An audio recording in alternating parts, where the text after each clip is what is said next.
안녕하세요. 백삼목사입니다. 오늘은 6월 8일 목요일 아침입니다. 오늘도 신실한 마음으로 하나님의 말씀과 함께 하루를 시작하는 여러분 모두에게 크신 하나님의 복되시는 종이 함께 하시기를 바랍니다. 저는 오늘 내일까지 말시아를 제작해서 송출을 하고요. 그리고 다음 주부터, 다음 월요일부터는 제가 6개월간의 안식년을 갖게 됩니다.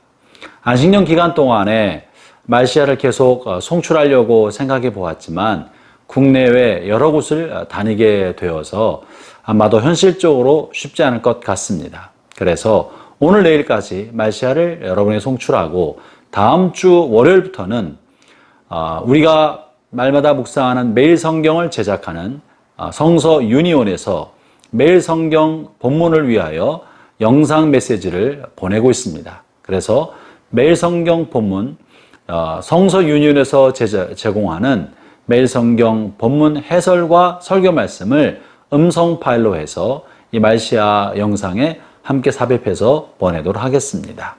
하나님 은혜가 오늘도 말씀으로 함께한 여러분 모두에게 함께 하시기를 바랍니다. 오늘 하나님의 말씀은 로마서 7장 1절부터 13절까지의 말씀인데요.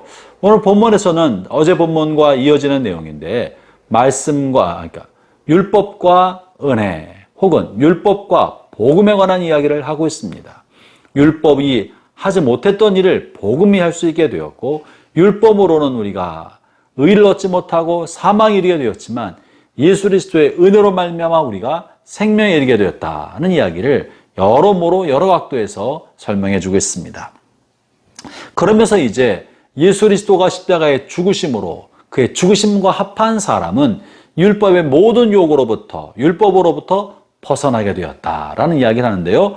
그 이제 결론부가 바로 오늘 본문 7장 6절의 말씀입니다. 7장 6절을 제가 읽어보죠.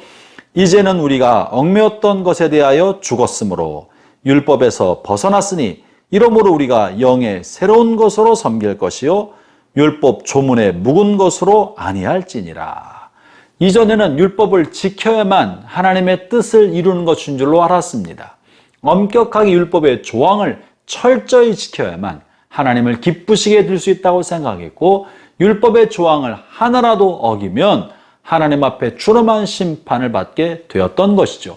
그러나 우리가 율법의 모든 요구를 이룰 수 없는 사람이라는 것을 알게 되고 우리를 대신하여 그리스도가 우리를 위하여 율법의 모든 것을 이루어 주셨으므로 우리는 그리스도 안에서 그리스도가 이루신 의를 힘있게 된 것입니다. 그리고 우리가 지킬 수 없었던 우리의 죄값, 우리가 율법을 지키지 못하고 하나님의 의에 이르지 못했던 우리의 죄에 대한 모든 죄값은 그리스도가 십자가에서 죽으심으로 우리의 죄값을 다 치루어 주신 것이죠. 그러므로 그리스도 안에 있음으로 우리는 율법의 모든 요구를 완성시킬 수 있게 된 것입니다. 죄값도 지불되었고 율법의 의도 얻게 된 것이죠. 그렇기 때문에 더 이상 우리가 율법에 나와 있는 조문에 묶여서 이 철저하게 조문을 지키는 것, 그것을 목표로 삼고 살아서는 안 된다는 것이죠. 그렇다면 도대체 우리에게 율법은 왜 준 것입니까? 지킬 수도 없는 율법을 하나님이 왜 주셔서 우리로 하여금 죄책감만 갖게 만들었을까요? 오늘 본문 7절에는 7절부터 하반절까지 밑에까지는 이 율법을 우리에게 주신 이유, 율법의 기능과 역할에 관한 이야기를 하고 있는데요. 7절을 읽어보죠. 그런즉 우리가 무슨 말을 하리요? 율법이 죄냐? 그럴 수 없느니라. 율법으로 말미암지 않고는 내가 죄를 알지 못하였으니 곧 율법이 탐내지 말라 하지 아니하였더라면 내가 탐심을 알지 못하였으리라. 율법은 왜 주셨다고 하는 것입니까? 이것은 바로 우리로 하여금 죄를 깨닫게 하기 위하여 율법을 주신 것입니다. 율법이 없었다면 우리는 죄를 지어도 그것이 죄인 줄 알지 못했을 것입니다.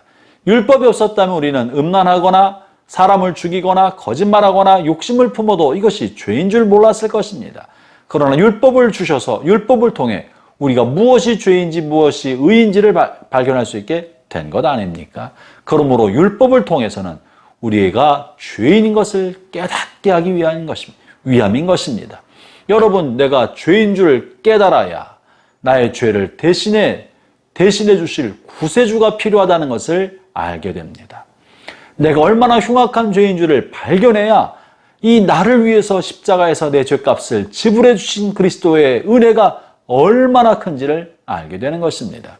그러므로 우리가 율법의 강을 건너기 전에는 복음을 복음으로 깨달을 수도 없습니다. 복음의 참된 의미, 십자가의 참된 의미를 발견하려면 반드시 율법의 강을 건너보아야 합니다.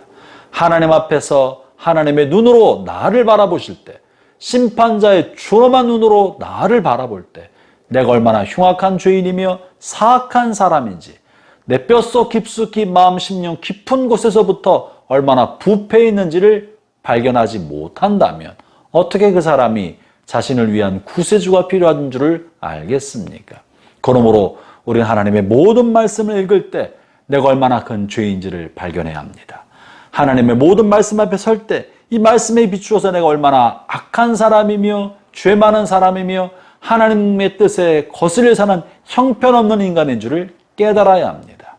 그래야 하나님 앞에 나 자신의 죄인임을 인정하고 겸손해지고 다른 사람 앞에서도 함부로 다른 사람을 판단하거나 정죄하지 아니하고 내가 더 큰 죄인인 줄 알아서 사람들 앞에서도 겸손하고 하나님께서 내게 주신 모든 일을 감사함으로 받을 수 있는 사람이 되는 것입니다.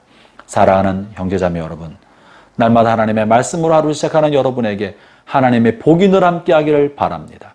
아침마다 말씀을 묵상하면서 하나님 앞에 내가 얼마나 흉악한 사람이며 하나님의 뜻을 거슬러 살아가는 패악무도한 사람인지를 발견하기를 바랍니다. 그러면서 이런 나를 위해서 여전히 은혜를 베풀어 주시고 사랑하시고 나를 위해 죄값을 지불해 주신 그리스도 예수님의 크신 은혜에 감사하고 그 은혜에 감사함으로 날마다 하루를 감격 속에 살아가게 되기를 바랍니다. 주님은 여러분을 사랑하셔서 여러분을 자녀 삼으실 뿐만 아니라 여러분의 남편이 되어서 한평생 동행하며 그 큰 사랑을 끝까지 쏟아부어 주시고 붙들고 마지막 천국에 이를 때까지 여러분 곁에 함께 하시는 분이십니다. 여러분의 인도자가 되시고 여러분의 아버지가 되셔서 공급자가 되시고 여러분의 신랑이 되어서 여러분과 함께 동고동락하는 분이 되셨습니다. 오늘 하루도 그런 주님과 동행하는 복되신 하루가 되시기를 주의 이름으로 축원합니다. 기도하겠습니다. 하나님 아버지, 내가 하나님의 법, 하나님의 말씀을 알기 전에는 내가 죄인인지도 알지 못했습니다. 하나님의 말씀을 깨닫기 전에는 내가 하나님의 사랑을 얼마나 많이 받는 줄도 알지 못했습니다. 하나님의 말씀을 읽으면서 내가 얼마나 큰 죄인인 줄 알게 되었고 그 말씀을 통해 나를 사랑하신 하나님의 사랑이 얼마나 큰지도 알게 되었습니다. 오 하나님, 말씀과 함께 살면서 하나님 은혜에 감사하고 또한 내게 맡긴 사람들을 소중히 여기며 존중히 여기고 겸손한 마음으로 살아가도록 성령여 도와 주옵소서. 오늘 하루의 모든 일과도 주님 손에 부탁드립니다. 주 예수님 이름으로 기도합니다. 아멘.